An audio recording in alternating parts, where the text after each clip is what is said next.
Hello दोस्तों, आपका स्वागत है हमारे चैनल जीके मास्टर में। और आज हम लोग बात करेंगे बीपीएससी शिक्षक बहाली के दूसरे चरण का फिर से रिजल्ट जारी किया जाएगा और साथ ही साथ बीपीएससी टीआरई 3 का फिर से विज्ञापन जारी किया जाएगा। ध्यान दीजिएगा, चिंता नहीं करना है, क्योंकि यह NIOS डीएलएड वाले अभ्यर्थियों के लिए नोटिस जारी किया गया है, जिनका पहले मान्यता रद्द कर दिया गया था।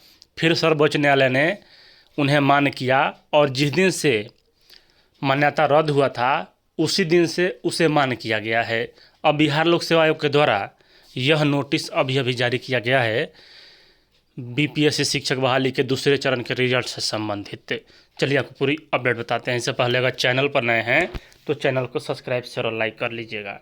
देख लीजिए, हाँ, टीआरई 2.0 शिक्षक भर्ती के अंतर्गत माननीय सर्वोच्च न्यायालय के सिविल अपील नंबर इतना और यहाँ SLP नंबर इतना और SLP नंबर इतना 28/11/2023 को पारित न्यायादेश में NIOS द्वारा खुला एवं दूरस्थ शिक्षा के माध्यम से प्राथमिक शिक्षा में 18 महीने के डीएलएड की मान्यता समाप्त की गई थी।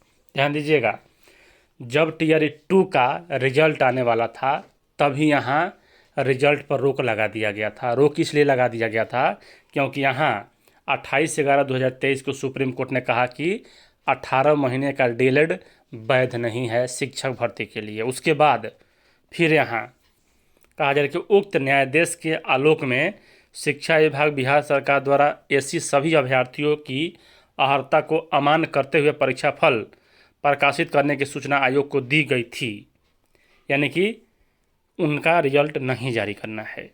पुनः इस संबंध में माननीय सर्वोच्च न्यायालय में दायर रिव्यू पिटीशन संख्या इतना के पारित न्यायादेश के आलोक में NIOS डीएलएड को अभ्यर्थियों को मान्य किया गया है और यह जो रिव्यू पिटीशन था वह दायर किया गया था 10/12/2024 को। और सुप्रीम कोर्ट ने कहा कि जिस दिन से यह जो इनवैलिड था 28/11/2023 से इसे वैलिड करार दिया जाता है, यानी कि कभी भी यह अभी तक के मुताबिक सुप्रीम कोर्ट का रिव्यू याचिका के मुताबिक यह डिग्री कभी इनवैलिड था ही नहीं। कन्फ्यूजन के कारण यहाँ सभी राज्यों के द्वारा इसे इनवैलिड माना गया। अब देखिए, यहाँ कहा जा रहा है कि उक्त न्यायादेश के आलोक में टीआरई 2 के वैसे सभी अभ्यर्थी का वर्गवार विषयवार एवं कोटिवार डाटा तैयार कर प्रशासनिक विभाग ने शिक्षा विभाग बिहार सरकार को आयोग द्वारा उपलब्ध करा दिया गया है।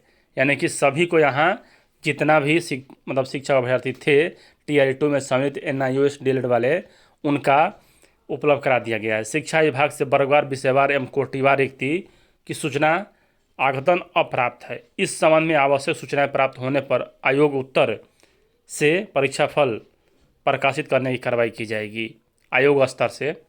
अब देखिए मामला क्या है, यहाँ भेज तो दिया शिक्षा विभाग ने कि NIOS इतने अभ्यर्थी थे, कि 10,000 या कुछ थे अभ्यर्थी या 5,000 जो भी होंगे, उनकी जो है वह स्पष्ट स्थिति नहीं है। और यहाँ शिक्षा विभाग ने उनकी जानकारी बीपीएससी को दे दी और दे दिया, कहा कि यहाँ जितने भी NIOS वाले हैं उनका रिजल्ट जारी किया जाए, लेकिन रिक्ति अभी नहीं दिया गया है। और रिक्ति देगा कैसे बीपीएससी, यह भी सोचने कि शिक्षा विभाग यह भी सोचने वाली बात है, क्योंकि बीपीएससी टीआरई 1 और टीआरई 2 के जो बचे हुए रिक्ति थी वह टीआरई 3 में ट्रांसफ़र कर दिया गया। तो क्या यहाँ टीआरई 3 के पद घटेंगे या शिक्षा विभाग के द्वारा कुछ अलग पद का सृजन किया जाएगा, तो आने वाले दिनों में ही मालूम चलेगा। और यहाँ साथ ही साथ जब टीआरई 2 का जारी कर दिया गया तो टीआरई 3 का भी विज्ञापन इन लोगों के लिए फिर से जारी किया जाएगा। देखिएगा, समय आने दीजिए, आपको बताया जाएगा। और यह अभी ऑफिशियल वेबसाइट पर नहीं आया है, 1-2 घंटे में आ जाएगा। यहाँ जो बीपीएससी का ऑफिशियल यहाँ ट्विटर हैंडल है उस पर ट्वीट किया गया है। चलिए इस वीडियो में इतना ही। वीडियो देखने के लिए धन्यवाद।